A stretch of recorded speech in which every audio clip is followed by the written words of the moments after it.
कर वाचवण्यासाठी ॲपल कंपनीशी धडपड आता सुरू आहे। ॲपलने 3 दिवसात 5 विमानं अमेरिकेला पाठवलेली आहेत। आयफोनसह इतर उत्पादनांनी भरलेली ही विमानं पाठवण्यात आली आहेत। नवीन आयात शुल्क लागू होण्याआधीच उत्पादित वस्तूंचा साठा हा पाठवण्यात आलाय।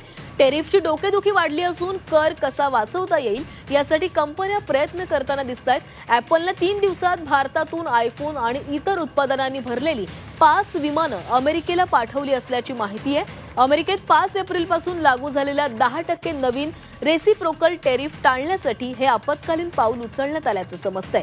ॲपलने मार्चच्या शेवटच्या आठवड्यात अवघ्या 3 दिवसात भारतातून आयफोन आणि इतर उत्पादनांनी भरलेली 5 विमानं अमेरिकेला पाठवली आहेत। एका वरिष्ठ भारतीय अधिकाऱ्यानं याला दुजोरा देखील दिलाय।